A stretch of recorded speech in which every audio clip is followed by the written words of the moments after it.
അറിഞ്ഞില്ലേ നിങ്ങൾ?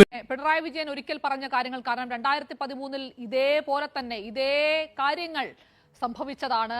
അന്ന് ഭാര്യയായിരുന്ന യാമിനി തങ്കച്ചി ഉയർത്തിയ ഗാർഹിക പീഡന ആരോപണം, അതിൽ മന്ത്രിസഭയിൽ നിന്ന് ഗണേഷ് കുമാറിന് അന്ന് പുറത്തേക്ക് പോകേണ്ടി വന്നു. അന്ന് മുഖ്യമന്ത്രിയായിരുന്ന ഉമ്മൻചാണ്ടിക്കെതിരെ അന്ന് CPM സംസ്ഥാന സെക്രട്ടറി ആയിരുന്ന പിണറായി വിജയൻ, ഇന്നത്തെ മുഖ്യമന്ത്രി, നടത്തിയ പ്രതികരണങ്ങൾ, അത് ഒന്ന് നമുക്ക് ഒരിക്കൽ കൂടി ആ ഓർമ്മകൾ ഒന്ന് നോക്കിയെടുക്കാം. അദ്ദേഹം എന്താണ് അന്ന് പറഞ്ഞത് എന്നുള്ളത് ഒന്നുകൂടി ഒന്ന് കേൾക്കാം. ഈ കോയമ്പത്തൂർക്കുള്ള ബസ് പോയാലോ?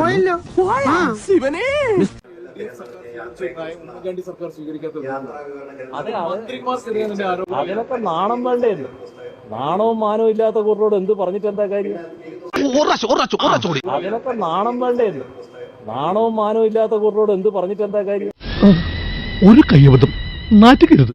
അവർ ഭാര്യ പോലീസിനെ ബന്ധപ്പെടാൻ ശ്രമിക്കുന്നു, 112ലേക്ക് വിളിക്കുന്നു.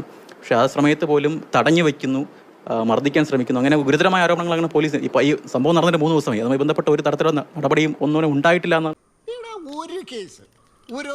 തീർച്ചയായിട്ടും അതൊക്കെ പോലീസ് പരിശോധിക്കേണ്ട കാര്യമാണ്. എനിക്ക് തമാശ തോന്നുന്നത്, സോളാറിന്റെ പേരിൽ ഒരു ജുഡീഷ്യൽ കമ്മീഷൻ വെച്ചു, ഒരു മുഖ്യമന്ത്രി ചോദ്യം ചെയ്തു, അവസാനം എന്തായി? ഒന്നുമില്ലാത്തൊരു കേസിന്.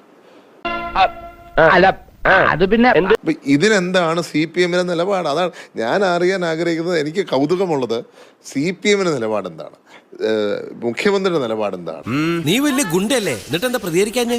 അനിയ 2 കൈ മുട്ടുമ്പോഴല്ലേ ശബ്ദം കേൾക്കൂ. എല്ലാ കാര്യത്തിലും മോറൽ പോലീസിംഗ് ആയിരുന്നു. 2013 നിങ്ങൾ നോക്കിയേ, കരിക്ക് കുടിച്ചെന്നും പറഞ്ഞ് തിരുവഞ്ചൂർ സാറിനെതിരെ, കൊടുക്കുന്നില്ലെതിരെ, എന്റെ ഫാദറിനെതിരെ. അതൊക്കെ ഗോപാലകൃഷ്ണൻ ഒരു നമ്പറല്ലേ? ഇത് എന്റെ ഒരു നമ്പറാ.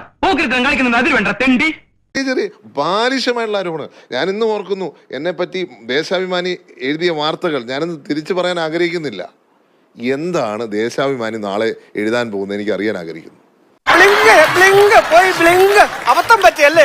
ഇത്രയധികം വേട്ടയാടിയിട്ടും അതുമായി ബന്ധപ്പെട്ട് വേറെ ഒന്നും പറയുന്നില്ല.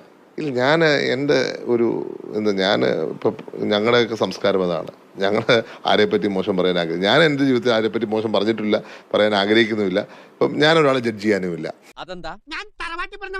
അതേസമയം ഇങ്ങനെയുള്ള കാര്യങ്ങൾ കേൾക്കുമ്പോൾ ഇവരുടെ നിലപാട് എന്താണ്? കാരണം ഒന്നുമില്ലാത്തടത്ത്, തീയില്ലാത്തടത്ത് പുകയുണ്ടാക്കിയ ആൾക്കാരെ ഇവര്. ഞങ്ങളുടെയൊക്കെ കുടുംബ ജീവിതവും ഞങ്ങളുടെയൊക്കെ ജീവിതം വെച്ച് അതിനു മുമ്പ് 22 വർഷം മുമ്പ് എൻ്റെ ഫാദറിനെയും മദറിനെ പറ്റി ഉണ്ടാക്കിയ കഥ ഞങ്ങളാരും മറന്നിട്ടില്ല. അതുകൊണ്ട് CPM ശൈലി ഞങ്ങൾ പ്രതികരിക്കില്ല, ഞാൻ പ്രതികരിക്കില്ല. അവമാനിക്കരുത്, ഞാൻ നല്ലൊരു കുടുംബത്തിൽ പറഞ്ഞവനാണ്. നീ നല്ല കുടുംബത്തിൽ പറഞ്ഞു, ഞാൻ പിന്നെ മറ്റേ കുടുംബത്തിൽ പറഞ്ഞു. അത് CPM പ്രവർത്തന ശൈലിയാണ്. CPM നിലപാട് ഞാൻ അറിയാൻ ആഗ്രഹിക്കുന്നു ഈ കാര്യത്തിൽ. അത്ര ഞാൻ പറയും.